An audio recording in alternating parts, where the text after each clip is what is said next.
Right.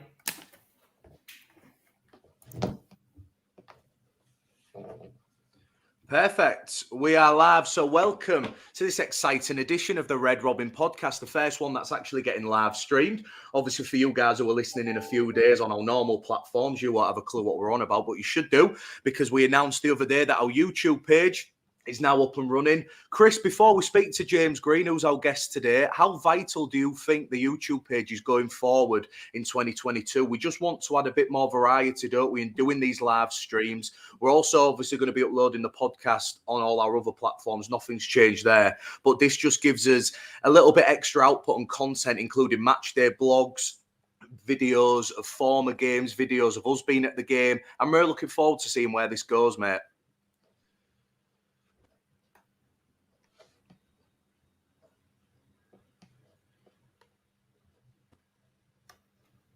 Is he there? I don't know, guys. This is the beauty of Chris's Wi-Fi and him starting up. God knows what's happening, but For us to, probably do what we was already doing anyway, and just speak to people, but also give our.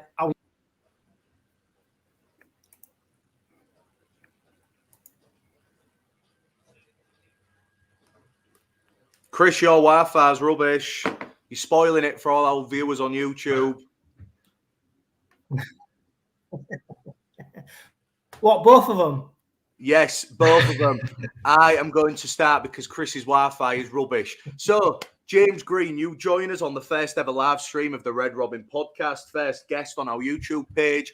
How are you doing, mate? First and foremost, before we obviously speak about your career in rugby league, how have you been? Because a lot of Rovers fans will obviously have followed your journey post Hull Kingston Rovers, but now that you're recently retired, how's life treating you?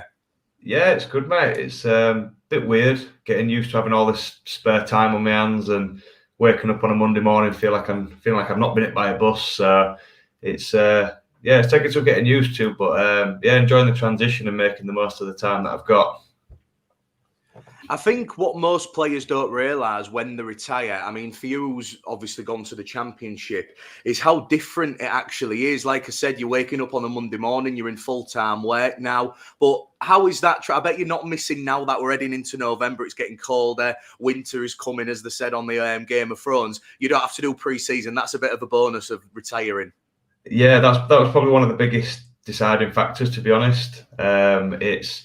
I really underestimated how hard part-time would be. You don't realise how much of a luxury it is being a full-time athlete when you finish at 1, 2, maybe 3 o'clock in the afternoon and the rest of the day is yours. Am I on my own here? No, carry on, mate. I can still hear you. It's the app that we're using. Oh, so I can just see myself. I thought I was talking to myself then. I think what it does, James, is when you're the only one who's speaking, obviously my mic and Chris's mic's just died completely, so it zooms into your face. That's, I think, how it works. Oh, sweet. Happy days. Yeah.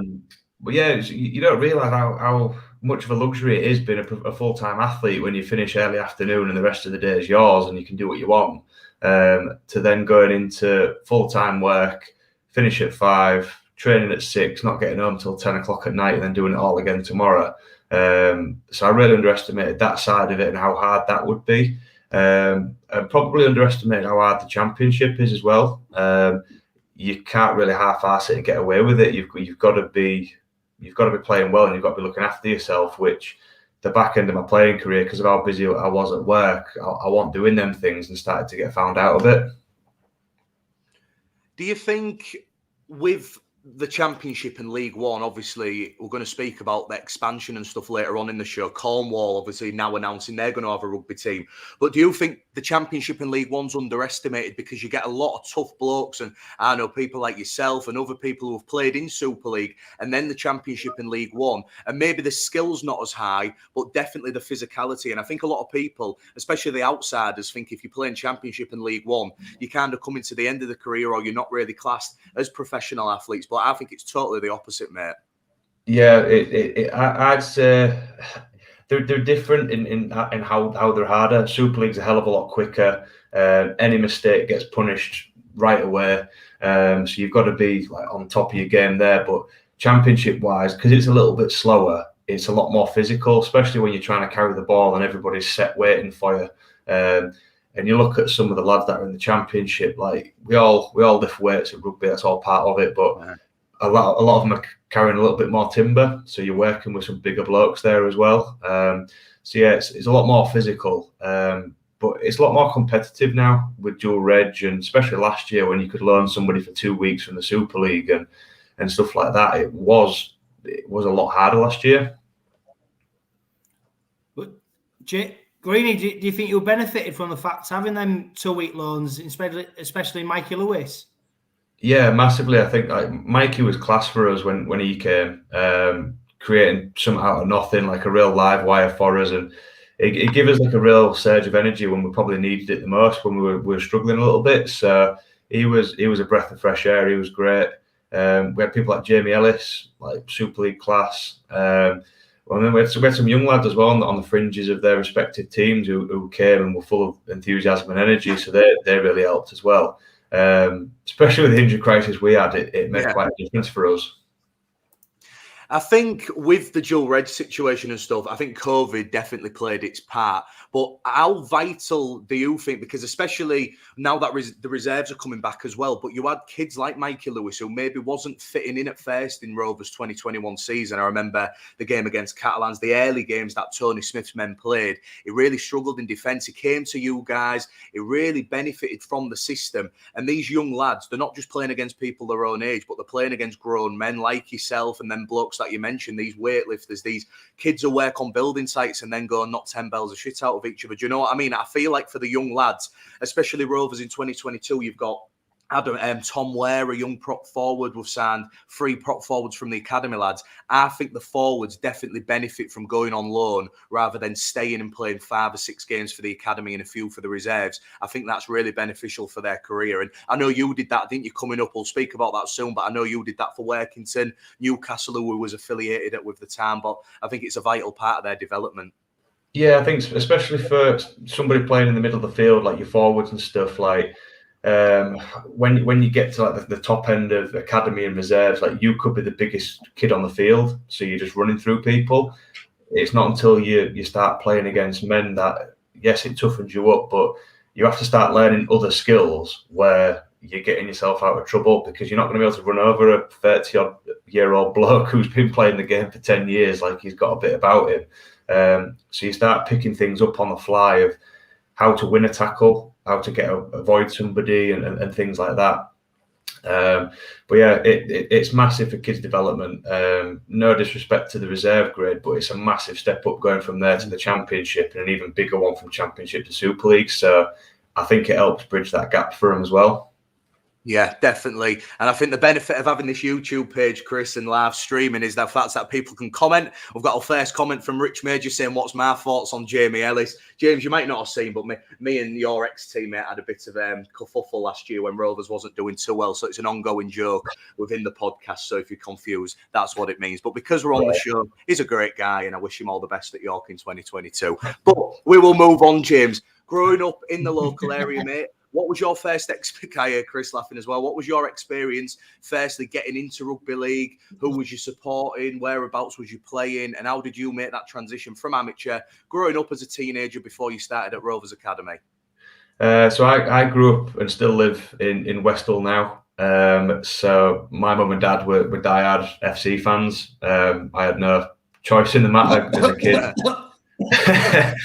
I think at 3 months old, I was at my first Rovers game at Boulevards. So I had a season ticket there till I was 16, signed at Rovers at 16, and kind of wasn't really bothered about FC after then. But yeah, I grew up playing for Westall from the age of 8 to 13. It was pretty easy for me. I mean, everyone in my family loved rugby, and then I think we went to like a family party or something, and there was somebody there, and I was playing touch rugby with the kids in the back garden, and I was about 4 times the size of the rest of them. And one of the dads said, "Oh, we need someone like him down at our team." And then, yeah, when you're 4 foot bigger than everybody else at the age of 8, it's quite an easy sport to get into. So, yeah, played ever since I was 8. Left West Hull at 13 to go to Skella for a few years, and then got picked up by Rovers at 16. Well, James, was you like people say about size, don't they? And like being a big kid, and especially when you're younger. But did you was you an aggressive kid when you was younger, or was you just had the size? Because I remember when I played rugby, you had some of the big kids played rugby, but they didn't have the aggression, but you had little kids who would fight anyone. Yeah, no, I was always like really soft and laid back. I think my aggression is something I had to pretty much learn. It even came to a point when I was at Rovers in the academy, like they were saying, look, you need to use your size more. You need to become more aggressive. You've got all the physical attributes to do what we want you to do. You just need to get a bit more angry. So it's definitely something I had to learn, because when you're a kid and you're that big and you play fighting with all your mates and stuff, you are conscious of how much bigger you are than them and you don't want to hurt them. So you've almost got that thing in the back of your mind where, I need to go steady because I could really hurt somebody here. But then when you come to rugby, like that's a good thing. Like we want you to hurt people, we want you to skittle people. So I had to learn it over the years. But I was like the softest kid ever growing up. So when you obviously signed for the academy, are you the same age as like Nick? Was it Nick Johnson, Chris Heal? You're that age, aren't you? Nick Johnson's my age, yeah. He's a bit younger than me. I got swept up so Rovers got promoted to Super League, and if they stayed up, that was when the licensing came out. So at the time, Rovers only had a reserve grade; they didn't have an academy. So because they stayed up, they had to go out and build an academy pretty much in a single off season. So that off season, they went out and signed like 20 of us in one go, which is like unheard of. Like normally now, you might sign 5 or 6 every off season to go with the ones you've already got. So I was quite fortunate, really. If it weren't for that massive intake of 20 players, I probably wouldn't have been picked up, to be honest. How did you find your first season at academy? Because obviously you mentioned there that you was going through that transition of Rovers actually making an academy. My transition was when they were scrapping the academy and making the city of Hull. So I had quite a negative experience, especially at under 19s. But for you guys, the inaugural Hull KR Academy in Super League, was there any expectations? What was the coaching like? Was you actually at the ground? How was that all working? Because I know you're obviously a few years older than me, so I know it changed so much by the time I started when you was breaking through. Yeah, it was really difficult. I mean, like we were picking things up as we went along. So we had a coach, Billy Mallinson was our conditioner from the first team. That was pretty much all we had. We just got banded together overnight. Nobody really knew anybody. There was a few that knew each other because we played amateur together. But then in pretty much one pre-season, we had to like hit the ground running. So I think that first year we won 2 games all year, and that was London Broncos home and away. That was it. We got battered by everybody. We used to play Bradford away, and they'd put 80 on us. Wigan had put 80 on us. It was so difficult. But yeah, it was a good experience. I mean, having Billy Mallinson when you're 16 years old will make you grow up very quick. I don't know how many people know Billy on a personal level, but he's like the drill sergeant from Full Metal Jacket. Like he's very intense. Like he was big for me, but still really enjoyed the process. Like it was a big step up from amateur, but there was no real expectation on us because we'd just been thrown together. Yeah, I remember Billy's drills when we was at Harmers when it was chucking down, but he had no let up even for the new kids, the 15, 16-year-olds. But like you said, it makes you the person you are, doesn't it? I think it was a huge loss when he left Rovers. I think people forget that. Him and Paul Hatton as well, who was actually at the Black and Whites now. But your playoff, what was it when you got to the playoffs? You was part of that team, weren't you? The first ever academy team to make the playoffs. What year was that?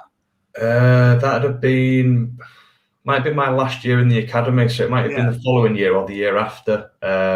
So we'd kept quite a lot of that first intake, so we had like a fairly old 18s team. But yeah, I think we'd just snuck in. I think we got the very last spot. I can't remember who we played, to be honest. I think we got knocked out the first round, but still a great achievement, considering we'd only been going a couple of years. When you look across at FC, who'd had an academy for God knows how long, it was massive. Yeah, definitely, mate. And obviously, you mentioned it was your last year in the academy. Then you moved up, you broke into the first team. But before that, like we've mentioned, you played a few games. You went on loan with a few people, didn't you? To Workington, you went to Newcastle. Was it Batley as well?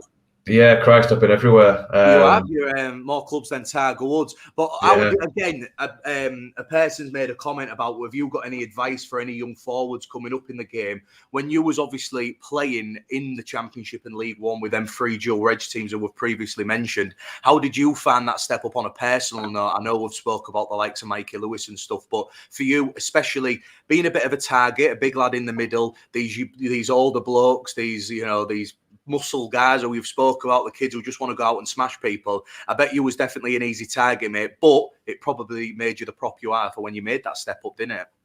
Yeah, because I think as well, coming from a Super League team, everybody wants to bash the kid from Super League as well. So it's almost like, who do you think you are? So you've got a target on your head from day one anyway. And then it doesn't help when you're 6'7" as well and everyone wants a bit. So it definitely helped my development, especially being a front rower as well. Like, it takes a while to grow into your body. When I was younger, I was the fat kid, the tall fat kid, and then when you hit puberty and it all seems to fall off you, I was like the tall skinny kid. So I've never actually been in a gym until I signed at Rovers at 16. So weightlifting was completely new to me. What I had was just natural strength, which wasn't a lot. So for me to then start packing on muscle and lifting weights and stuff and growing into my body was a big thing. So to go out on dual reg at 21, all over the country. I mean, I spent a month at Workington. Craig Sandercock said, look, do the month. If you don't like it, you don't have to stay. So as soon as 28 days was up, I was straight in his office, like, I ain't going back there. And then the next best option, I think it was Batley after that, John Keir rang and asked Billy Mallinson, like, we need a front rower, can you recommend anybody? And he put me forward. And then loved it at Batley. We had a real good team, made the semi-final of the playoffs and stuff. Following year, we got a link with Newcastle Thunder, so even more travelling. And then back end of that year, that was the year that I'd managed to string some games together in the first team, and then didn't really look back after that. A lot of fans probably don't realise what it means, though, going to go out on loan. So was you training with the first team and then going and just playing match days, or would you go spend time with, or was you fully with a team you was on loan? What was the setup for you like? It was a bit of a mix, really, because especially when you're young, like that, your own team wants to keep an eye on you, and they want to get as much training into you as possible that they can monitor. So I'd play for the dual reg team on a Sunday. I'd do recovery with everybody else on the Monday. The following Tuesday, the day after, I'd go through my video with Sandy, like literally every single clip. Like, he would sit me down and he'd be rewinding it and whatnot. I'd only played 40 minutes, but it used to take 3 hours to go through the video with him. It was an absolute nightmare. And that was every game. Wednesday, Thursday, I'd train with the first team as normal. But then Thursday night, Friday night, I'd be dual reg training, play Sunday, and do it all again the next week. Yeah, it's a lot of commitment, isn't it, mate? And I think especially a few years ago, before the loan system and the dual reg finally hit the ground running, it was quite, you'd find out on the Monday if you was playing for either Rovers or you was playing for Batley. It was kind of like a bit ad lib. But eventually, you did finally get that call up. You made your debut against Bradford the 10th of August, 2012. You had a pretty hectic debut. Injured, placed on report, suspended. Tell us about your first hit out in it. Was it that shirt behind you? Yeah, that was the one. Yeah, I remember it being at home, wasn't it though? Or was it Odsal? No, it was at Odsal. It was on Odsal, yeah. So tell us about your debut then. So like, as I got older and I was like playing with like younger kids that were making the debut, I was like, tell you what, like, you won't top my debut. I don't know what you're so nervous about. As long as you don't get knocked out and suspended, you've done all right. But yeah, so I came on 10 minutes before half time, clashed heads with Chev Walker about 2 minutes in, sparked out on the floor. This was like before the new concussion protocol had come in. So the physio came on and he was like, how are you feeling? I was like, I feel all right. And he's like, well, you don't look all right. And I was like, well, can you just keep an eye on me? He's like, well, because it's your debut, I don't want to take you off after 2 minutes. We'll just keep an eye on you. So I played until half time. And then at the time, like, Craig Sandercock had this thing about me, like, like getting me forearms up into contact and like raising my knee a little bit to stop people like tackling my legs. But every time we're doing the drill, it was like, get your knee higher, knee higher. I was like, Jesus Christ. So when it came to this game, I think I got like a kickoff carry, and I brought it so high. I think I hit Tom Alderson straight in the chest. That's how high I had done it. And he went off for like broken ribs, and it got put on report. So whether or not I'd have played the following week, if it weren't for that suspension, we'll never know. But yeah, I got knocked out, suspended for a game. I got a 500 quid match bonus, but 300 quid got taken of it from the RFL for my fine. So yeah, didn't even see that either. Obviously, Sandercock was quite involved, wasn't he? Like you said, he's already, he's sitting you down and watching you through videos. What was the plan for you for that season? Was it to blood you in, or did he see you was playing more games than what you did? What was the plan? So it was really cautious with me, to be honest. So I think before pre-season had even finished, I'd signed a 2-year extension. So I had only a 1-year contract into the first team to prove myself. And before pre-season had finished, he'd extended it by a further 2 years because he saw something in me, and it kind of tied in with his contract as well. So he had like me and Liam Salter, we both re-signed at the same time, and we were like his little like pet projects. So end of every session, he was taking me to one side, doing more and more drills, and he would always go through my video with me, like with a fine tooth comb. And when you're 21 and it's like it's all new to you, and you're thinking like, Christ, this bloke's intense. Like, is this what it's always like? Like, I'm not sure if this is for me. Because where his office used to be, we had to walk past it to go to the gym every day. So you'd walk past on a Monday or Tuesday, and you'd hear the door creak, and you'd be like, don't be me, don't be me, don't be me. And then you'd hear your name. It's like, shit. So you have to walk back. It's like his college because he wants to watch video, or he spotted one thing that you'd done wrong, and he'd be like telling you about it. And it used to get to the point where it's like, mate, if I'm that bad, why am I still here, and why are you picking me? Like, I must be doing something right.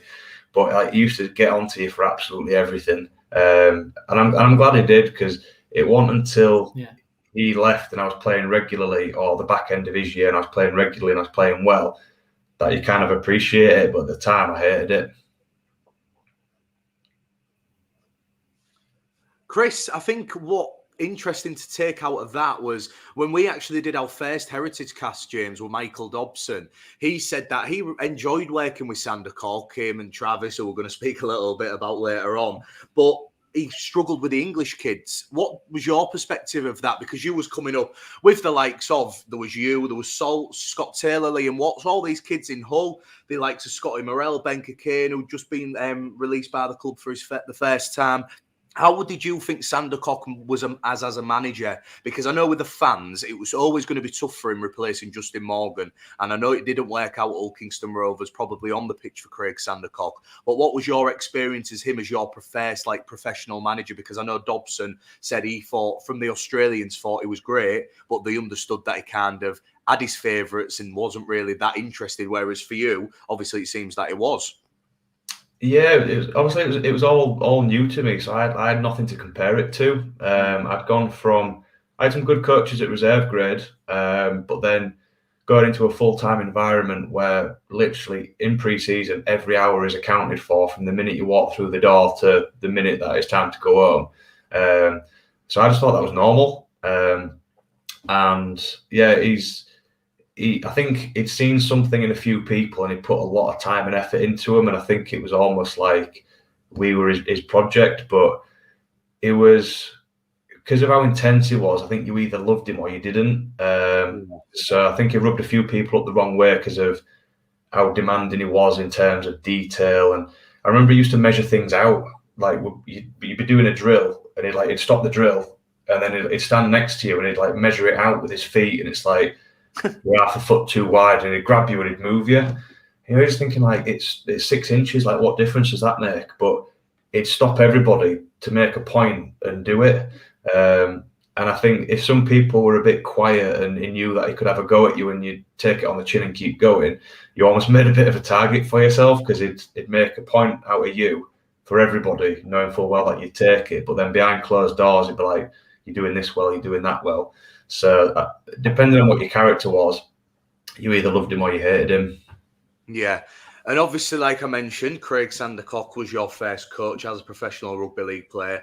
When he got sacked, and there was obviously then we found out that Chesney was going to take over. And before we speak about your breakout season, probably 2014 Young Player of the Year, all things like that, James, what was the initial reaction in the camp? Because I know Rovers were struggling. Was it 2013 Sandercock got sacked, wasn't it? Early 2000, or was it? Did he? Oh no, did he do a bit? It might have been 14, maybe. Was it 14? It was early 2014, wasn't it? It was like when Mick Wayman was in the team and stuff. Yeah, that's it. Yeah, because we started off pretty poorly. I remember we made really high-profile signings. You're talking Jamie Langley, Justin Paul, Ben Kane came back. We still had the likes of you, Craig Hall, Salts, Dave Hodge. What was the initial thought in camp when Sandercock was sacked? Was it quite a bit of an awkward call? Because I imagine some people were quite happy, some people were quite disappointed. But with the news that we didn't really know was going to be taking over at the time, how was that for you, being in a camp when the coach kind of, gets exiled and kind of gets shown the boot? Well, it came completely out of left field. I remember there was a few of us who'd gone fishing on the evening. It was like middle of summer, so it was like me, Liam Salter, Matty Biarrell, and a few others had gone fishing. And then just checking Twitter and was like, looked at each other, was like, shit, Sandy's been sacked. I was like, what? Really? And we're all like talking to each other, and that's how we found out. We found out through Twitter because it got leaked, and then we had a meeting the following day. But yeah, it was just like a complete surprise, and I rang him afterwards. So I let the dust settle, and a few days later, I rang him and just said, like, I just appreciate everything that you've done for me. Because at that point, it started to pay off, and I was playing regularly, and I was playing fairly well. So it was at that point I realised what he'd done and what I'd learned to appreciate it then. So yeah, I rang him and spoke to him then and just said thank you. But yeah, it was a massive surprise.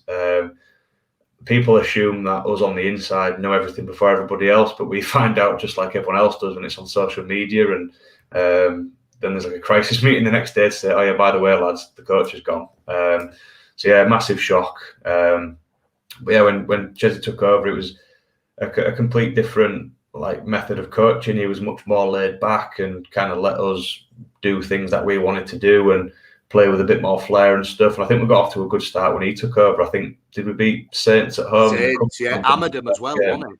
Amadam. Yeah. So yeah, it was crazy time. Yeah, that situation's really reminded me of the City of Hull. We found out on Twitter, mate, and there was obviously a little bit of a different scenario, but it's not the best, is it, finding out on Twitter? Such a big, something to do with your job. That's what people forget, though. It is a job at the end of the day. So we speak about Chris Chester, that 2014, the middle and the back end of it. Is that when you really thought, do you know what, this is probably... I'm going to do this at the moment in time in 2014. I'm going to do this for a long, long time now. You probably played your best rugby. You got Young Player of the Year. We didn't make the playoffs, but I think when Sandy got sacked, we was 11th and we ended up carving a lot of good victories. You mentioned the victory over Saints there. I think we finished 9th that season. But again, even though we wasn't progressing as we wanted to on the pitch, on a personal note, you was probably playing your best rugby and you found yourself as a regular. Was that probably one of the happiest and best seasons you had with Chesney in that 2014 season? Yeah, I'd say 2014 going into 2015. 2015, personally, I think was the best year I've ever had playing rugby at whatever level. But I think that came out of necessity. We had a massive injury crisis to the point where I think we had 2 named front rowers fit, me being one of them. I think Tony Pulatua was the other one that we'd loaned. Yeah, he came on loan, yeah. And I'd gone from being a bit player, doing 10, 15 minutes either side of half time, to then playing 60, 70 minutes a week because we'd literally got nobody else. So basically, Chesney he didn't even say anything, just threw me in, right, you're starting now. We need something from you. That was literally all he said. And it was like, now is your time to shine, time to grow up, time to become a man and lead the team. And I think I did that for about 8 or 10 weeks and started playing really well. I think more game time helped, and almost him giving me a bit more responsibility and something to live up to really brought the best out in me. I think 2015 and 2016, when you associate them years with Hull Kingston Rovers, such a 2 seasons of peaks and troughs. It's quite a lengthy discussion, them 2 years, mate, especially with you, when there's loads and loads of talking points. in the beginning of 2015, obviously we spoke to the likes of Josh Mantellato, former teammates of yours, with the signings of Kenny Seo, Campese, Albert Kelly, Josh. I really thought that season, especially in the early stages, you guys were on fire. I remember the derby on Easter Thursday, absolutely dominated Hull away. Was that them combinations with Ken Seo, Ben Kane, Albert Kelly? We saw John Bodesbasan. There was some real flair about that Rovers team, and we'd go one week going beating Wigan at home, and then the next week getting hammered against Huddersfield. I always thought that team, if it had a sparked, it could have been quite special. What was your thoughts at the beginning of 2015? Did you realise I'm playing with probably a bit of a higher calibre player? Because Seo and Kelly, especially in that first year, everything touched just turned into tries or assists. Yeah, I think 2015 was a really interesting year for a few reasons. We'd made loads of different signings, and we even used to say it in the camp. We were a bunch of misfits and a bunch of people that nobody else wanted. We had people on loan who, for the season, to start off the year, who couldn't get a game at their respective clubs. I think Albert Kelly, he'd admit it, he'd run out of chances in the NRL, so he'd come over here. Campo had come off the back of 2 ACL reconstructions. Josh Mantellato had a good World Cup, but I think he'd been playing for a feeder team over in Australia. So yeah, the people that we'd signed, I think we've got Tyrone McCarthy as well. He'd been playing a bit of feeder team over there, and John Bodebza, nobody'd heard of him before, and he exploded on the scene when he came. So we were a bunch of people that nobody knew or nobody wanted, and I think we kind of wore that as a badge of honour. But then that pre-season we had was the hardest pre-season I've ever had by a long shot.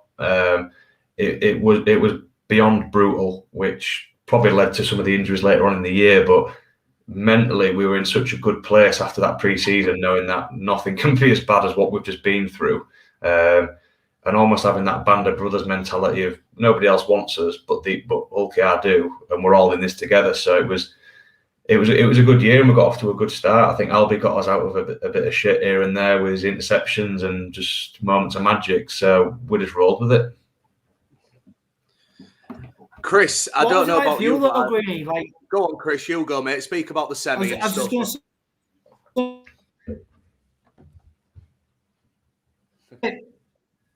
with all these players coming from the NRL, and you talked about the team of misfits, some of these players you're watching on Sky, aren't you? And you're thinking, they're coming over to here to East Hull to play rugby league and stuff. I wonder what it was like for you, because you've forged your career playing amateur rugby league in Hull, and then you've played for Rovers, and then all of a sudden you've got, Terry Campese, Albert Kelly, some of the other boys coming over. What was it like for you being a Hull lad with some of these players coming across? So I was quite oblivious to rugby, really. I still am. I don't watch it at home. I don't really follow it too much. So I knew of some of the players that we'd signed because they'd played Origin, like Mick Wayman, Justin Paul, Nev Costigan. So to be packing down with them was ace. And as a young kid, knowing they're right behind you, if anything kicked off or anybody cheap shots you, you're in good company. So yeah, signings like that was amazing in 2014. We lost a couple. I think we lost all 3 of them for 15. But yeah, the new players were brought in. Everybody added something. Everybody bought into it. Off the field, everybody was doing stuff together. It was just a real close bunch of people.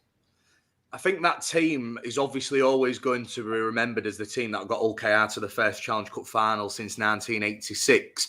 Before we speak about the final, mate, and we're going to discuss selection and all things like that, the result, we all know what happened that day. But that semi-final at Headingley, I know I've read a few, obviously when we get guests on, I read a bit, and I was reading when you spoke to the Daily Mail a few years back when you was going into your future ventures, which we'll discuss later in the show. But you said that semi was obviously the final for you. I don't know. I mean, this season's the atmosphere has been electric at Craven Park, but that South Stand at Headingley that day after the Warrington victory, throughout the game, 80 minutes, I don't think I've ever seen an atmosphere like it, mate. Even though there was only about 5 or 6,000 Rovers fans around in that area, it sounded like Nancy at Wembley. I don't know about you, but must have been electric on the pitch. And how proud was you with this group of misfits, as you called it, but getting your hometown club? I know growing up as an FC fan, kind of, but even so, the club you've been with for so long, to a Wembley final. Oh yeah, it was massive, and it's still the highlight of my playing career now. Never got close to anything like that since. It was almost like a fairy tale. Like whenever I go into Leeds now, I can still remember the build up for everything. So we stayed at the Hilton in the city centre the night before, so everyone got like good preparation. And whenever you go get a train into Leeds, you have to go past the Hilton. So every time I'm there, I'm seeing it and remembering it. But yeah, it was just. I'm sure there was more than 5,000 there because I think Warrington already had one eye on the final. So I don't think half of their supporters even bothered buying a ticket for the semi. They were waiting for the final. So we packed the place out. But yeah, I can just remember like every little detail about it, like who was in the changing room afterwards, like what Hudgell said and stuff like that. And I just remember like none of us wanted to leave the field after it had finished. Like it was like the slowest walk he'd ever seen, and I think we wanted to go around again just to make sure we could do it again. But just everything afterwards as well. Like you couldn't go like shopping without people like speaking to you or saying something, or just seeing the buzz of everyone on social media, like preparing for the final and stuff. Like it was just insane. And it's like still my best memory to date. I wonder, Greeny, like when you're in that game and you hear all the noise and the crowd and you know you're so close, like do you think about what you're doing as a player, or is it just like do you go into like muscle the way you just do it? You don't even think about what you're doing because you've got everything going on behind you. You can't hear anybody shouting. You know, talk us through that. Them especially them final moments in the game because the crowd was so loud, and obviously Sean Lund goes over, and it must be hard for you to think about actually what you're doing. Yeah, well, I remember. So I'd done either side of half time like usual. So Chesney was going to put me back on for the last 5 or 10 minutes. So I'd got my bib off and everything. I've got my card in my hand. I'm ready to go on. And then Lunty scores. So where I think I launched my card, everyone's like jumping up and down, and so like clock's going down as everyone's still celebrating. I'm looking at Chesney like, am I going back on then or what? Like I want to get a few more minutes out of this. And eventually, I just ended up spending the rest of the game on the sideline watching it unfold. Like they went for a short kickoff, and we caught that, and that was the point when we knew. Like I think I threw myself into Tony Pullatua's arms and all sorts. So it was. You block all that out. It's just it makes me laugh now when you go watch a game and there's like one individual shouting an instruction from like row Z or whatever, and it's like I can't hear who's on the actual sideline, let alone what you're shouting. But yeah, it's just it wasn't even muscle memory. It's just like the whole flow of the game was we were never going to lose, and good thing after good thing kept happening. And you just knew with about 20 minutes to go that we'd won by that point, and it was just keeping on top of it. I don't know about you, Joe, but I think the worst thing that from a Warrington point of view was giving us the south stand because it was like the east stand at Rovers, wasn't it? We had that full stand just shouting out to the boys. Where I think if it was the other way around, it might have been something completely different. Yeah, I'm just reading a few of the comments. Sorry, Greeny. Stuart Wilson said, incredible game to remember. Grown men crying on the final whistle. And I remember, because there was a bit of a few messing about the last few plays. One the week tried to chip it over the top. Albert Kelly caught it. And then everyone, people running on the pitch. Was that the first time you'd heard Erasure, James, being sang by Rovers fans? Because it was done by a few fans a few years before, but after Red Robin, when A Little Respect came on at Headingley, it sounded like Eurasia was playing, never mind a few Rovers fans singing it. That was probably the highlight of my day. It was absolutely electric.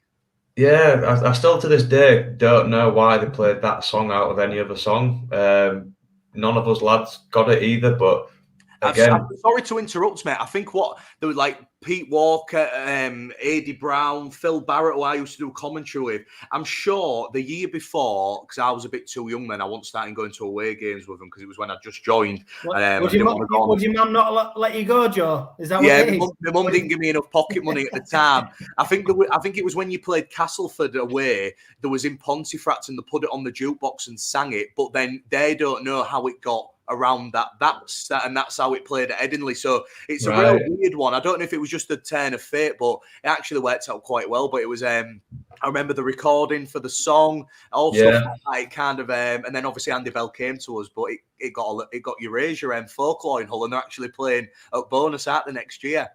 Yeah, that's it. So I remember at the time we were like, why are they playing this song? Of all songs they could play when we've won, like why this one? But yeah, it's stuck now, hasn't it? And I've been to a couple of Rovers games this year. It still gets played at every game, and it just stays in everyone's mind. Done it back to that day, and yeah, I mean, my wife's a big Erasure fan, so she was like gutted when I got to meet him at the first home game, and she wasn't there. So. So yeah, that's my claim to fame now. That I think we made top 40 with that hit single. So whenever I meet people for the first time, I tell them I've got a top 40 hit single. So the highlight of your career. I was going to say though, Greenie, who was the best singer in the Rovers camp at the time? Because Josh Mantelata, that's for sure. He couldn't change his voice. I was going to say you all looked pretty shit at the time when you were singing. Yeah, I think it was heavily auto-tuned, that. I think the one that actually got released, probably not even us. They probably dubbed it with somebody else. Yeah, I remember the studio on Humber Street, but yeah, really good times. With good times, we also have a bit of bad times, mate, and we'll move on to that. It was always inevitable. We're going to speak about it. A month later, we headed down to the National Stadium. The week leading up to the game, we've spoke to Josh Mantelata. He said the prep was crap. He said the preparation was rubbish. He said we kind of hit a mental and physical wall. He said the play where he was training was rubbish. The travel down wasn't the best. It kind of like the atmosphere got soaked away on that Monday. From your perspective, obviously it's a big one. When did you find out you wasn't making the squad? What was your initial reaction? I know what Ben Cockaine's was, so we want to hear from you. And what was your general preparation for Wembley as possibly starting, possibly on the bench, but ultimately a lot of fans and, myself agree, not just saying it because you're on the show, mate. We've had a few comments already that you should have been part of that day. I'm not saying it wouldn't have been 50-0, but what was your thoughts leading up to that game, and especially stood on the sideline when Leeds just absolutely hit another level, didn't they? I've never seen a demolition like it, and it was so sad after everything that had happened that you, a Hull lad, wasn't making his game at Wembley, and the fact it was kind of being embarrassed on live TV. I think the result in the final makes it easier not being part of it. Yeah, I bet. And that might sound bad, but people have got to understand. Yeah, I think if I'd been left out the squad and we'd gone on to win it, I'd probably never have got over it. Or if it was close and we'd really done ourselves proud and I could have maybe had an impact on it, I'd have been absolutely gutted. But I think the result, it really does help, as bad as that sounds. I mean, it's not what people want to hear, but I can now turn around and say I wasn't part of the team that got beat 50-0 at Wembley. I was part of the team that got to Wembley. I played the semi, played my part, but that's pretty much where it ends for me, and probably where the best bit ends for everybody else. Yeah. But to be fair, to give Chesney his credit, he told me really early in the week that I wasn't playing, so I could get my head around it. He told me on the Tuesday.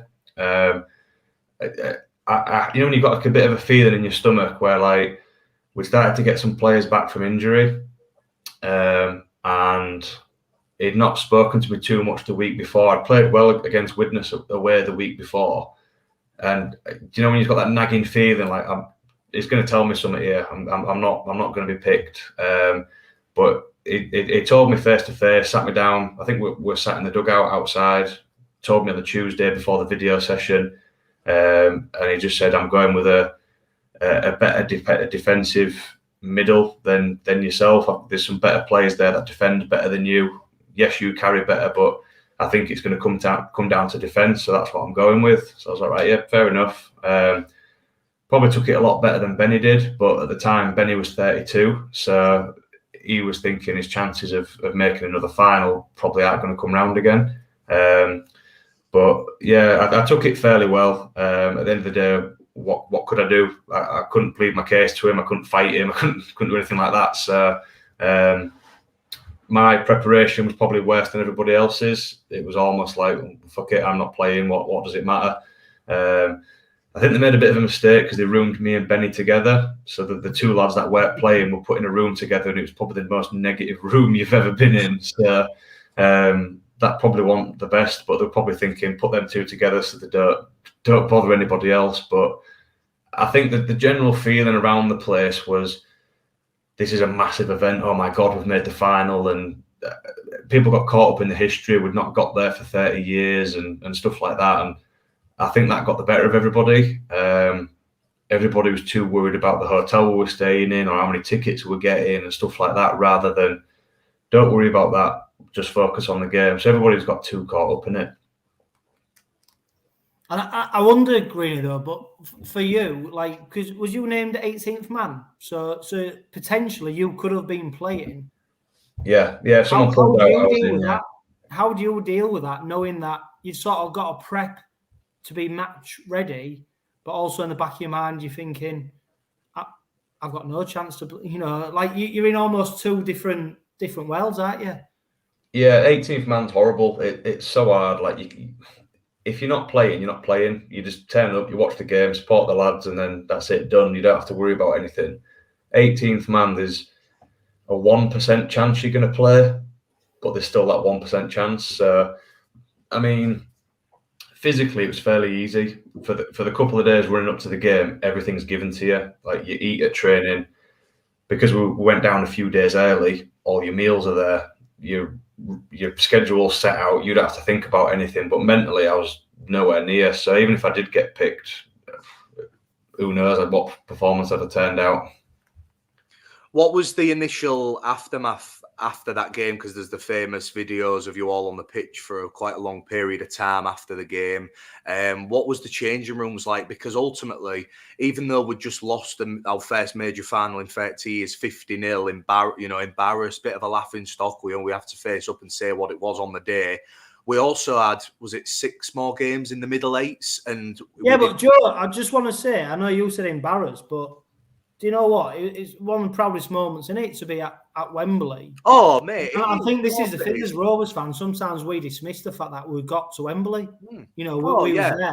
Yeah. It's just, I think it's just such a shame that it was such a massive scoreline, wasn't it? It was just, I don't think it was losing at Wembley. It was the scoreline. Scoreline, wasn't it? I still think, though, Jamie Peacock's try after about 3 minutes wasn't a try, and that changed the course of the game. It'd have been 46-0 if he wouldn't have scored that. I still remember running out for warm-up. That was like my only involvement, really. Still remember that. I mean, when I left Rovers, I sold all my training kit for charity, and I was in two minds, like, do I keep this training top, the warm-up top? And I was like, no, it's got no real significance for me. I've got the photos, I've got the memories that I'll never leave. That's pretty much where it ends for me. I mean, finished the year off really well. We won every game in the middle eights. But I think a lot of people have got this perception that, because he left the year after, or I didn't play so well in 2016, that was my downfall. I got over it fairly quick. If anything, I'm kind of grateful for that experience, because it's made who I am now, and it's led to the life that I live now, and I'm very happy now. For me, I was never just a rugby player. I don't hang my hat on just what I did as a rugby player. Since finding another hat to wear, I'm much happier. But rugby was just part of my life. I don't really talk about it much now. That's like who I used to be. I just prefer to focus on all the positive things that I got out of rugby and the platform it's given me and the people that I've met.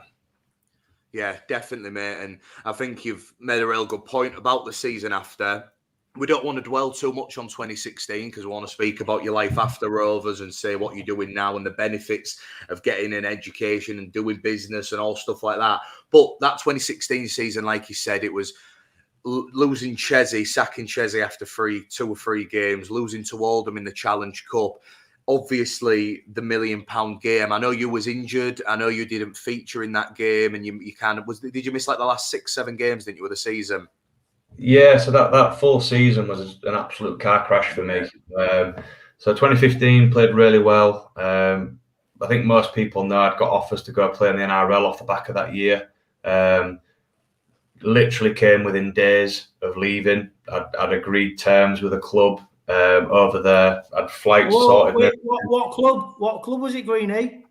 So I'd agreed to sign for Newcastle on a 2-year contract. Off the back of that really good year. So we were going backwards and forwards with the club because I still had a year to run left on my contract. Rovers wanted some money for me. So Newcastle did a bit of digging and they were like, well, what's the going rate to get someone out of their contract? And what most people were saying is you buy out their contracts, whatever their salary is, you pay them that. So in the NRL, whatever you pay to buy somebody out, that comes off your salary cap. So they'd offered an amount of money for me to release me, and they said, Do you know what they offered? They could have bought your 800 grand a year salary. That's why. That's it, yeah. So I'm not telling you, so you work out what my salary is. £1 million transfer. Yeah. I wish.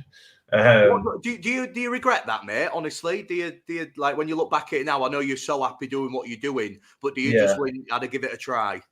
I think the mind frame that I'm in now, I'm glad I didn't go because 2016 I really fell out of love with rugby, and my love of rugby probably hasn't been the same since. Hence why I've dropped the championship and stuff like that. But I think I'd have stretched myself too far, got myself in really deep to then fall out of love with rugby at the highest I could ever be. And I think I'd have hated it, to be honest, and being so far away from home as well.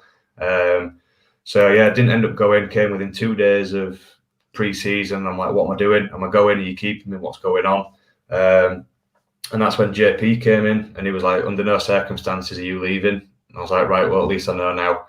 So in my mind, everything I did in 2016 was to recreate 2015 and get an offer when I am allowed to go at the end of that year when my contract's up. So I used to get myself that worked up before games. It's like, right, I need to have the best game ever.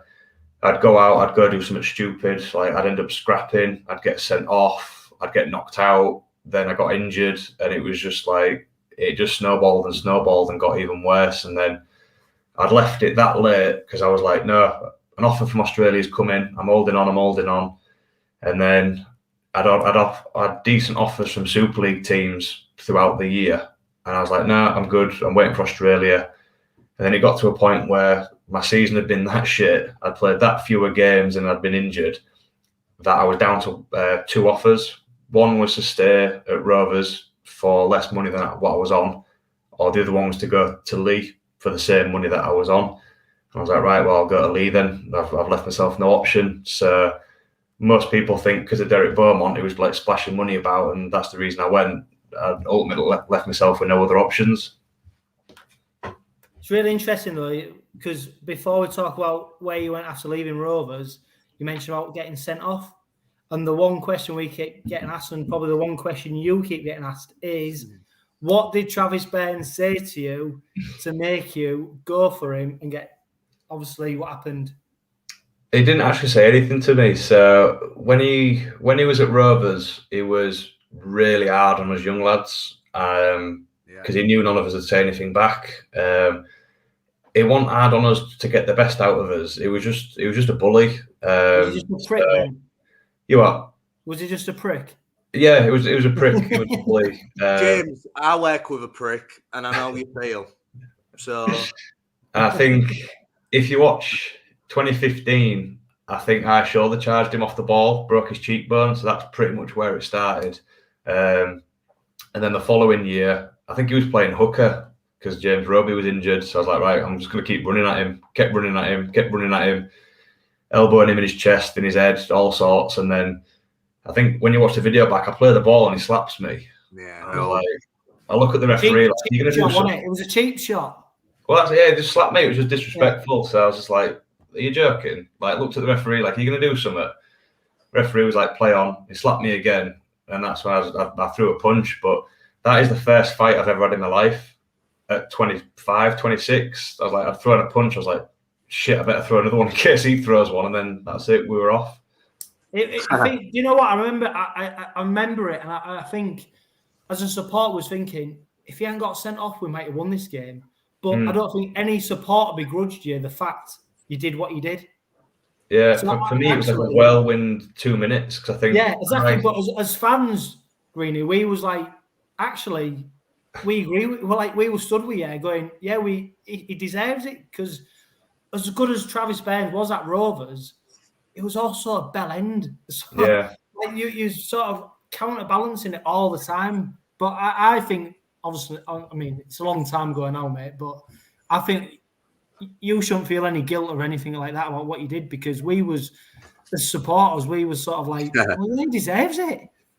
I think it was a bit of not a turning point, but it was quite a big moment for me to stand up for myself and actually have a fight. Because, like I said, it took me to the age of 25 to have my first fight. So, never actually said anything, just slapped me a couple of times. And I just thought, how disrespectful can you be? But it was like a whirlwind 2 minutes. I think I'd scored, and then it was the very next kickoff. They'd kicked to me, and then we were fighting. So in 2 minutes, I'd scored, which is rare for me. And then a punch up, and then I'm on the sidelines. So.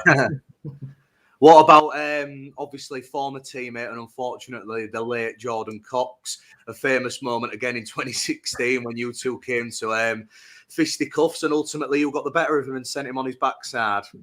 Yeah, it paints me out to be a bad teammate, doesn't it? The two fights I've had were like ex-teammates. It's like I don't get on with anybody. No, again, like no words were exchanged. I think it was more out of embarrassment, to be honest, because to be fair to him, I'd run at him and it put me on my back. So I was a bit embarrassed by that. And then as I was getting up to play the ball, he was like stood over me with a clenched fist. And I think it was a bit of fight or flight. Next thing I know, I've punched him and I'm like, oh shit, I've hit him. I best throw another one because I can see he's about to throw one. And then as I throw a second one, that's the one that drops him. And it was like all over after that. But like before you've even had a chance to think, you're like, oh fucking hell, what have I done? Like this is like twice in a month. And I'm going to be back up at RFL with another fine, another suspension. Like I can't talk my way out of this one.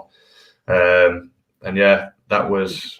It's real funny, Greeny, because I remember at the start of our conversation, like you said, you had to sort of get yourself up for games. Like you had to bring the aggression. So I wonder, like as you became a pro, how would you get yourself in the mindset of coming up against, someone who might be 5 stone heavier than you? How would you get yourself up for the game?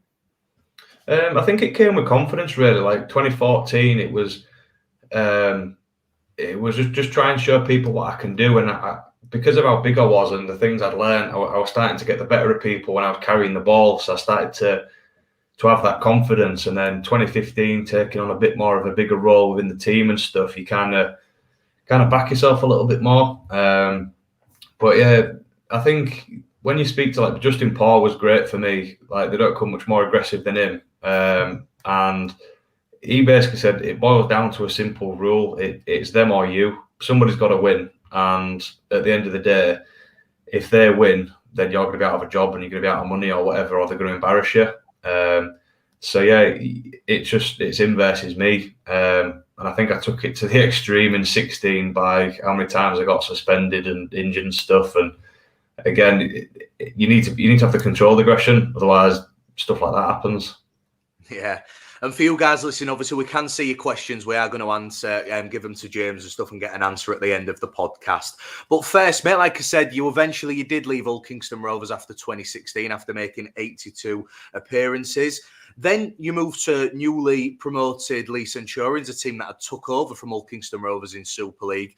Tell us about before we speak about Bradford and York in the Championship, how was it firstly at Lee? Because when you came up, it was kind of like the first time a club had been promoted in a very long time due to the licensing, and then the £1 million game hadn't worked out in 2015 for Bradford against Wakey. When Rovers got relegated, it was kind of like, is this a new generation for rugby league? You was playing with Rovers players now like Ben Crooks.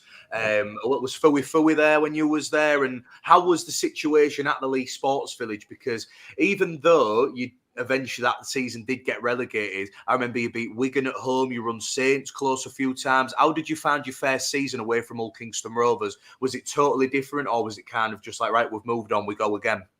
It was an absolute circus, in all honesty. I'd gone to a team that had, for the last few years, had coasted in the Championship. They'd got into bad habits where they could turn up in third gear, blow a team away. When they made the middle eights, they'd really turned it on. They had like a real attitude about them, like, this is what we're doing. We are getting promoted. But I think the team that got promoted, there were a lot of people there that probably didn't take it very seriously. They'd be out on the piss most nights of the week, or it was just carnage. Like, I can't put my finger on it. It was just insane. Was you travelling over, Greeny, from Hull? Was you what was your training like? Did you move over to there, or did you stay in Hull and then travel over for training and match days? No, so me and my wife moved. So the move worked out really well for her. She got a really good job in Manchester, which she didn't want to leave. But yeah, for me, it was the worst decision I ever made. Like, I'm not just saying this now because I'm talking to you two, but one of the biggest regrets I do have in sport is leaving Rovers. I mean, when we got relegated, I probably wasn't left with much choice. It'd have been a massive pay cut or find another club. So that was kind of taken out of my hands. Yeah, I think to be fair though, Greeny, I mean, Josh Mansell, so he said the same, didn't he, Joe? He wanted to stay. He wanted to stay, but he just financially, you're not millionaires, are you? You're not on 50 grand a week. He couldn't justify it, and I'm guessing that's the same for you as well. Yeah, and I think the biggest thing for me was I really didn't get along with JP. So he was the main reason behind me leaving in 16. I think if it wasn't for him, I probably would have stayed. So what did you get on with him about? Was it the 5-year plan? It was always hard for me being an English front rower, because he compares your game to his. So if I'd not had 30 carries and 40 tackles, then I'd had a shit game. And let's be honest, who on earth can do Jamie Peacock's work rate? Nobody. So we didn't really see eye to eye, and just with everything else that was going on in the year, it was just a stressful place to be. And I think having the year that I'd had the year before, and I was that desperate to get back there, and I'd had this offer of Australia that's now been taken away from me. I think mentally, and I was just in a bad place. So the offer for me to join another team and almost start afresh, I jumped at it.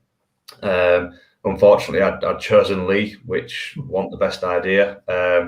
When I got there, training was really easy. It was nice and slack. There was no real attention to detail. There was no real discipline. It was almost like the inmates ran the asylum. And at first, I was like, how good's this? And then when we started to lose week upon week, it's like, that's why. And it was almost like history repeating itself. Yeah. But obviously, you recovered from there. And at the end of the day, you got a transfer to Cass, and how did that come about? Because you got the league? No, got beat, didn't he, in the grand final the year before? It was Danny Maggs' last game before he came to us. Yeah. So I was sat in my apartment in Manchester thinking, like, shit, what am I going to do? It's early November. Everyone's going back to pre-season, and I'm sat here with no job. Lee had paid me out the last 2 months of that wage so they could get me off the wage bill. So I've got a little bit of money in the bank, but apart from that, I don't know what I'm doing. And then my agent rang and said, there's an opportunity at Cass for you. The money's crap, but it's an opportunity. And I think by this point, I was just like, I'm going to give rugby one more go. I've hated the last 2 years. It's been 2 different environments, and I've hated them both equally. I'll try one more time. So I went to Cass, had a really good pre-season there. I think I started the first game of the year. I got off to a really good start, but then almost fell out of favour a little bit, ended up on dual reg again. And it was from there that I went to the championship. And I think that I found championship was probably the one for me, because it was part-time, it wasn't as intense, and you lose on a Sunday, yeah, fair enough, you're upset. But everyone goes back to work on a Monday, life goes on, and that was a bit more for me, that. I think with the teams you've played for as well, especially Rovers and Cass, I know Rovers probably a lot more, but the fans are so passionate. And like you mentioned, when you did make that drop to the championship, which we'll speak about now, you kind of, you lose some games, but they do get over it eventually, don't they? And you ended up, after leaving Cass, you went to Bradford, a really famous club, one of the most successful clubs in British Rugby League history, just not clicking, obviously had financial troubles. Who was the coach at the time? Was it John Keir? How did that all come about, mate? And when was that the reason and the moment you realised I need to do something else apart from rugby league? Yeah, so John Keir was the coach there. So I played for him previously at Batley on one of my first dual reg spells. And that was when they were coming back from League One.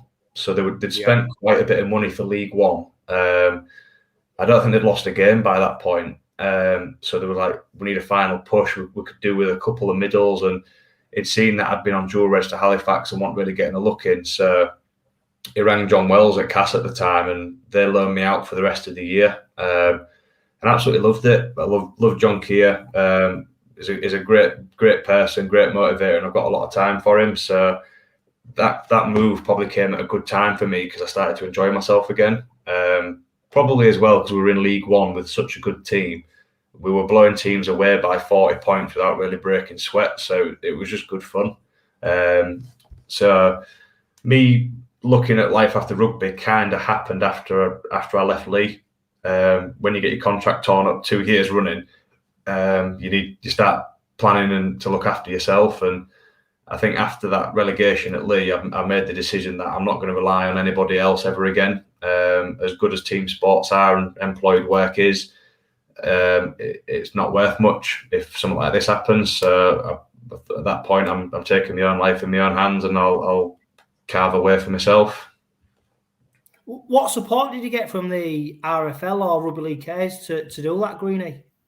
So Rugby League Cares, they've got they offer like funding for your courses. So I've done like 3 courses in the last few years, and they've paid for half of it. So depending on what your salary is at the time determines how much funding you get. But I've spent thousands on courses, and they've paid for half of it, which is really good of them.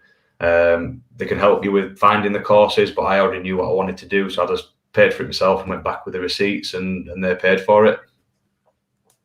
I think that's really good, Chris, as well, isn't it? Because there is so much more after rugby league. Like we always say, James, the rugby league players, you're not on millions of pounds a year, and people are shocked when you tell them how much you was on at a young age compared to people what are maybe at Hull City and picking up 1,000 a week. I know it's not mega money, but compared to what the scholars are at rugby, it's just a totally different world. And I think what you and Beth, your wife, when she was doing a cheesecake business, that was really popular within the world of rugby league. And I know especially with the people in Hull and the surrounding areas.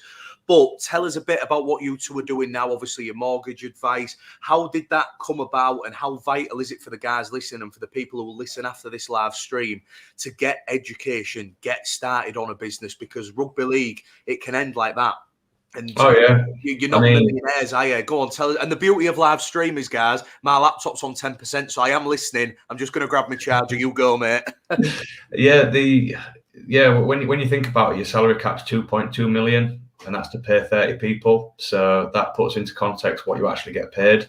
But for me, studying and preparing for life after rugby was a bit of a saviour, really. I said it earlier about if you're just a rugby player, whilst rugby's going well, it's fantastic. Everybody knows who you are. Everyone's telling you how good you are, and you're on cloud 9. But if all you are is a rugby player, and all of a sudden that starts to take a turn, you're not enjoying it as much, you almost lose your identity. It's almost like your world's ended. So for me to study and become somebody else, to become another profession, to have something else to talk to about, because at the height of, like I said, the height of my career, not that it was very high, but people used to talk to me about rugby and rugby only. And if rugby was going shit, you didn't want to talk about it. So it was almost like I was just killing all conversation with people. Then I started studying, started investing in property, and people are asking me about that now, or they're asking me about that first, and they weren't even talking about rugby. And then when my wife got into business, her cakes became like really popular. I was then known as like the cheesecake husband. Like I'd lost my identity altogether. Everyone, I was famous for being married to her. But at the time, like I loved it because it took the shine off me. Rugby was going crap and people weren't asking me about it. So it was a good deflection. But yeah, I mean, like since 2016, I bought my first buy-to-let property in my last year at Rovers. And enjoyed that so much. It was like, well, I want to do this for a living when I retire. So I studied to become an estate agent. I was going to manage other people's properties and stuff like that. Went to Leigh. My player sponsor in Leigh was a big estate agent in the area. So I was like, so what? Just so I can pick your brains, like what did it take to get it off the ground? What does your day-to-day look like? What sort of money are you earning, if you don't mind me asking? And they told me. And I was like, I don't have that sort of money lying about to get a business off the ground. I play rugby, not football. Like, that's just not doable. And the day-to-day sounds really boring. That's not for me.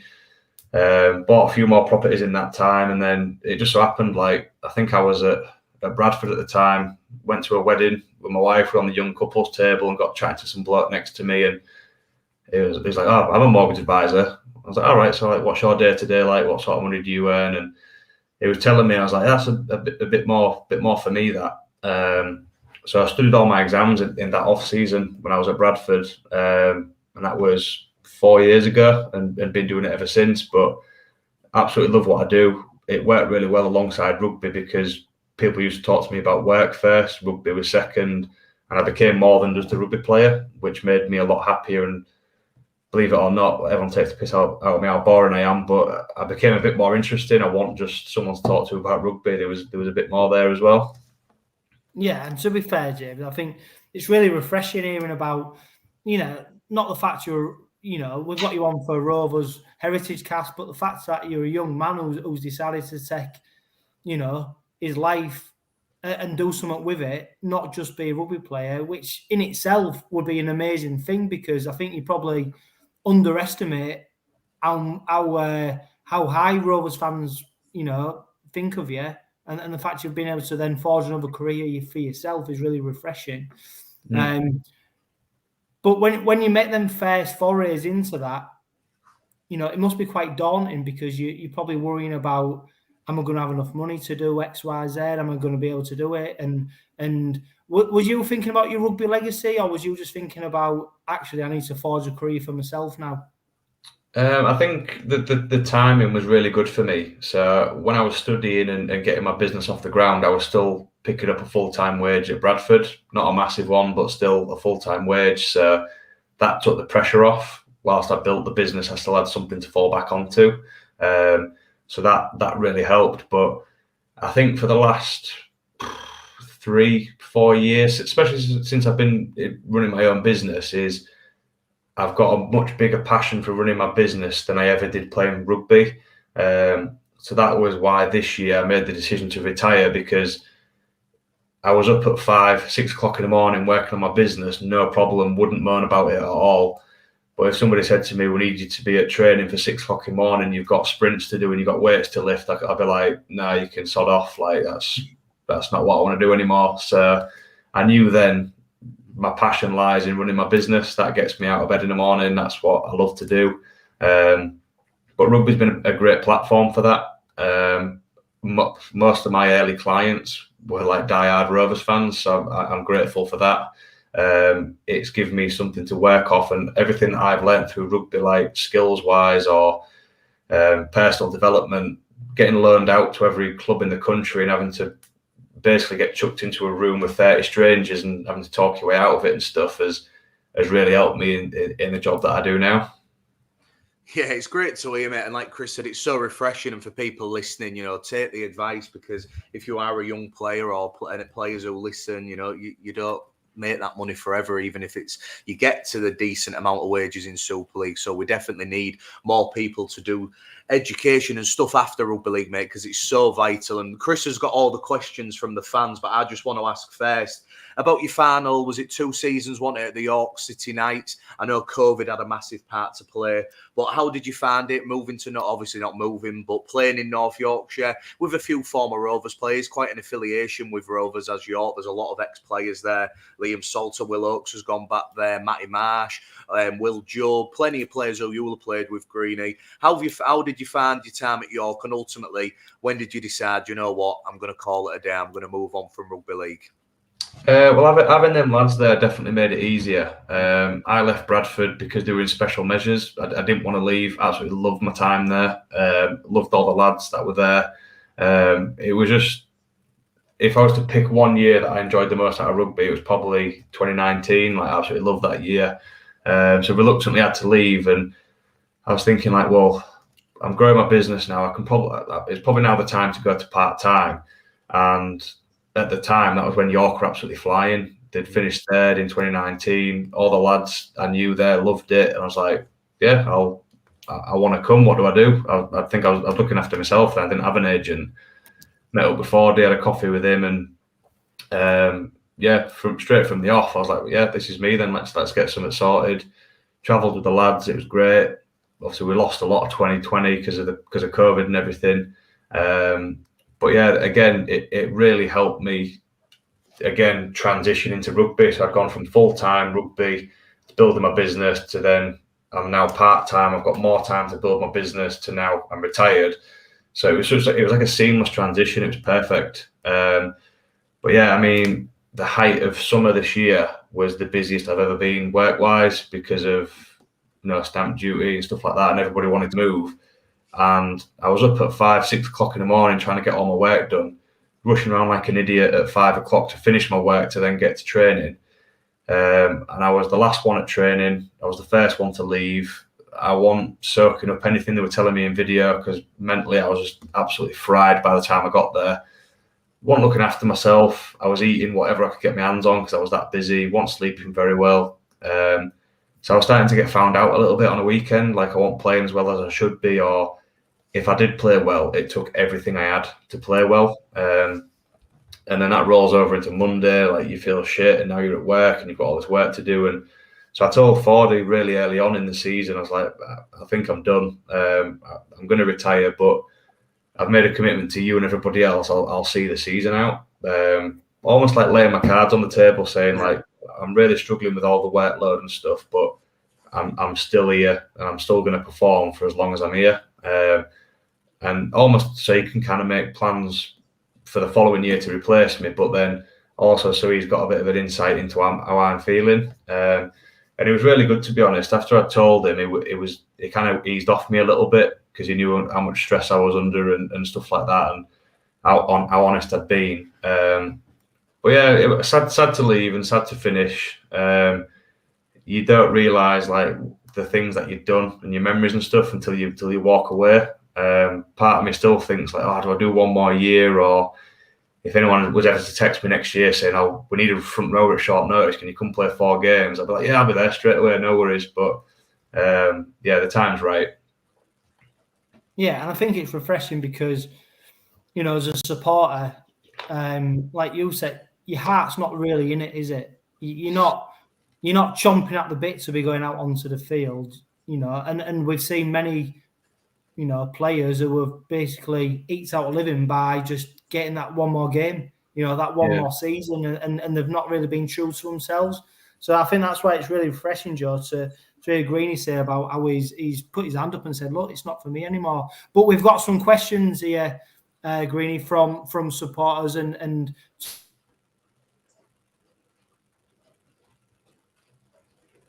have we lost him again?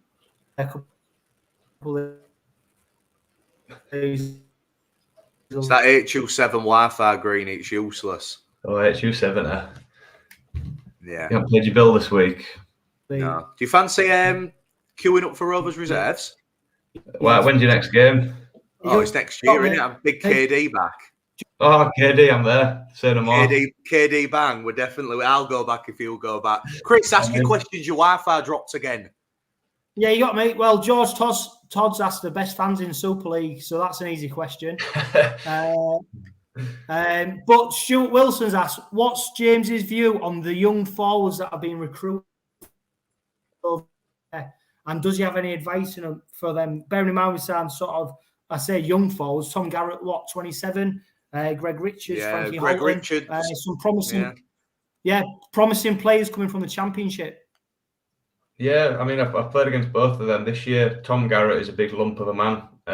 He's not much shorter than me, but he is a thick human. He is big. I think he's only ever come through amateur, so give him a pre-season with Tony Smith getting his hands on him. I think he'd be quite a promising prospect. Same with Greg Richards. I think he's a very skillful player.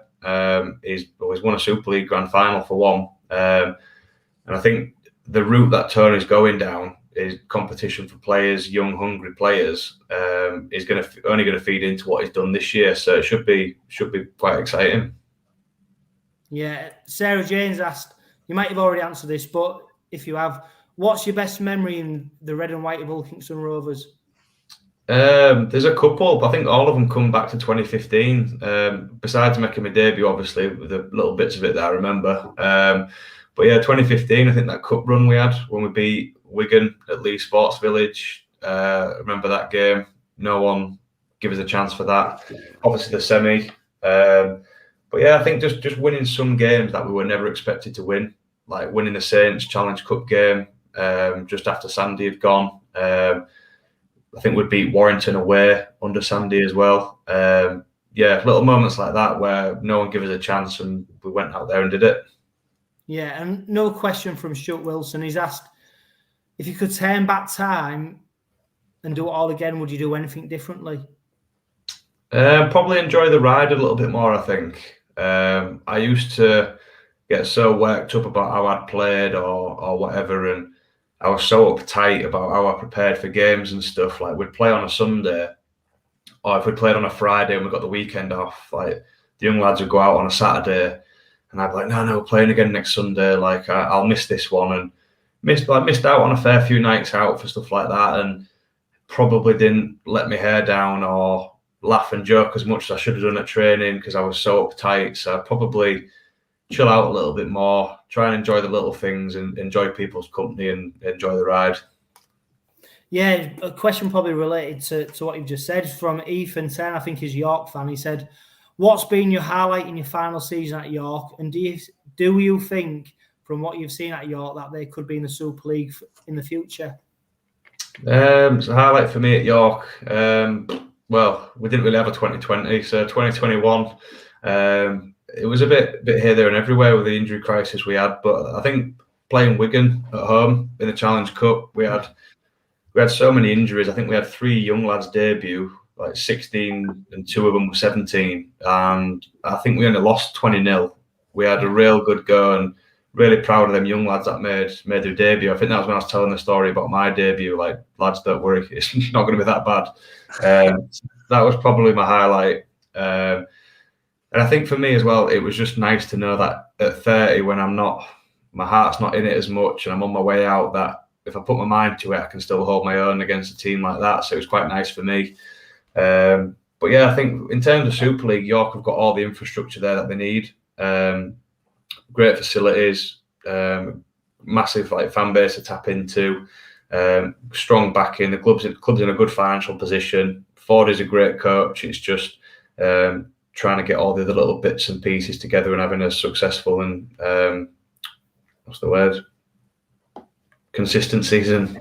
It's quite a competitive league that now, isn't it, mate? The Championship especially. Why don't you join Cornwall? I looked on their website. You can email and say if you can make it. You can make it in League One. Drop us an email. So I don't know about me. I'm a bit past reverse, but you've definitely got a season. Oh, Joe, I'll go play. This is the you two in front row, and I'll be like Matt Parcell. Okay. Yeah, we'll car share if you want. That's not far, is it? I'll pick you up in an hour for training. You mean plane share? Never mind car share. Yeah, definitely. But no, mate, I think my final question before we wrap up is, obviously, because it's a Rovers podcast, you've been watching on the telly, you've got yourself to a few games. What's been the positives of Hull Kingston Rovers 2021, mate, and how can we progress into 2022? Obviously, we've got 80 minutes away from Old Trafford. Still a lot of improvement from Hull Kingston Rovers. I think people think that the finished article, they're really not. And I think mine and Chris's views when we go into the 2022 season will definitely have mixed opinions, because I still think we're still really inconsistent sometimes. You look at some of the defeats that we got last year. If you'd have beat Wakefield twice, Huddersfield, you've ended up finished second or third. It's not that hard for Rovers, I don't think. It's just doing the little things right. I know Lachlan Coote's a massive signing, but for you, where do Rovers need to go well in 2022? I think they need a couple more experienced players in and amongst it. You've got some really exciting, young, hungry players. Michael Lewis, Rowan Milnes. It'd be nice to see Elliot Minchella back next year.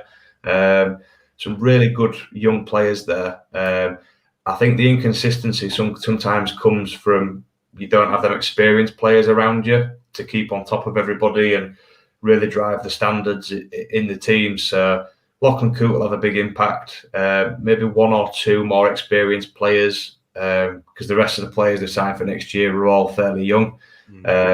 But yeah, it's exciting to see. It's nice to see so many young lads make a name for themselves as well. And the brand of rugby that Tony Smith's playing it's almost like there are no rules. Just go out there and enjoy yourself and show everyone what you can do. And it's exciting to watch. I've been to a few games this year. and it makes me want to go back and watch more. I'm going to say, would you like to have played under Tony Smith, this team that they're playing? Yeah, I mean, I've never actually spoke to him, but when you see him in post-match interviews and stuff, he comes across like a really good bloke, and I could imagine it'd be good to play for, and he's honest. Even in defeat or victory, he's very honest and very humble. So I think it would be good to play for, and he's clearly getting the best out of his players, so his man management's clearly there.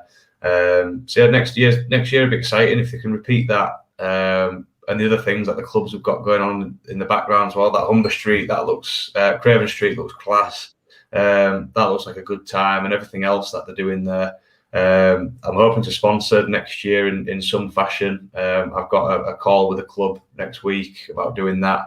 So I'll be there or thereabouts next season. So hopefully get down to a few more games. Did you mention, Chris, that your former owner, Rob Crossland's commented in, hasn't he, Chris? What's the comment from Rob? Well, it looks like he's giving me puppy dog eyes with that. Yeah. Rob Crossland, he's just put the Cornwall bus, so it's Rob can fund it. If Rob can co-chair it, me, you, and James will get into it. Rob's a silent partner. Yeah, he really is. He's deadly duo, weren't they? Him and Neil back in the day, and a really good chat as well, guys. With Rob Crossland while we're here. But mate, it's been great to speak to you. It's been great to speak to you, Chris. I know we've had a few issues with our Wi-Fi, but I've really enjoyed doing this live stream. It's been great to speak to James, not all about rugby league, but about what he's doing off it. It's been good to get back on the mic because we've had a few weeks off, haven't we, mate, since the Jenna Brooks season review. Yeah, I just think it's really brave of James to come on and be so honest about his rugby career and just be so honest about his life as well. And James, why don't you just give a plug about your business, what you're doing, and where people can get in touch with you? Yeah, so we specialise in mortgages and life insurance. So anybody that wants to buy a house or invest in buy-to-let, we can help with that. We've got an office based in the Ergo building in Hesel. So you can find us at greenandgreen.net. That's our website. But yeah, on all the social media platforms, we're really trying to build that now. But yeah, absolutely love what we do, helping people buy their dream home and protect their families. So yeah, I love it.